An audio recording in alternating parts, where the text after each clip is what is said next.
ইউসুফ কিন্তু কোনো সাধারণ মাস্তান না। এক বছরের নীরবতা ভেঙে আবারও বড় পর্দায় ফিরছেন শরীফুল রাজ। তবে এবার আর সেই চুপচাপ রাজ নয়, এবার ফিরলেন আগুন হয়ে।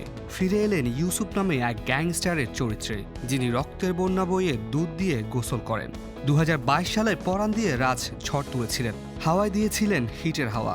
2024 সালের ঈদে একসঙ্গে 3 সিনেমা মুক্তি পেলেও কাঙ্ক্ষিত সাফল্য পায়নি। তারপর থেকেই নীরব, কিন্তু সেই নীরবতা ছিল যেন ঝড়ের পূর্বাভাস।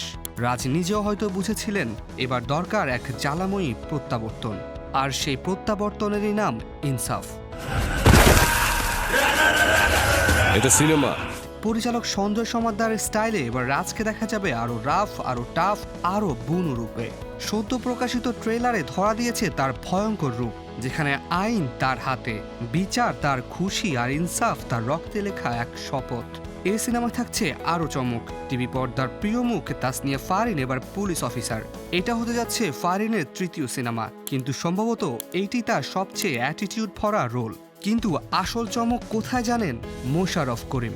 আমি অমানুষ মারি। এই চরিত্রে তাকে দেখা যাবে এক নীরব ঘাতকের ভূমিকায়, যিনি মানুষ মারেন না, অমানুষ মারেন। তার সংলাপ, উপস্থিতি আর দৃষ্টিভঙ্গি সিনেমার ভারসাম্যই পাল্টে দিতে পারে।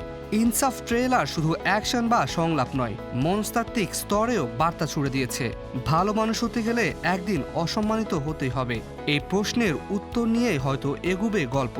ইনসাফ অর্থাৎ ন্যায় বিচার কি কেবল আদালতের কথোপকথন, নাকি এক ব্যক্তির নিজের হাতে লেখা বিচারপত্র? পরিচালক সঞ্জয় সমাদ্দারের হাত ধরে রাজ ফিরে এসেছেন আরও কঠোর, আরও ভয়ঙ্কর হয়ে। আগের পরাণ সিনেমার সেই পুরনো মুড আর স্টাইল এবারও ফিরে আসবে এক নতুন মাত্রায়। ইনসাফ নিয়ে ইতিমধ্যেই দর্শক ও সিনেমা প্রেমীদের মধ্যে উত্তেজনা ব্যাপক। সিনেমা সংশ্লিষ্টদের প্রত্যাশায় ঈদে বক্স অফিসের পাশাপাশি মানুষের হৃদয়ও ঝড় তুলবে ইনসাফ।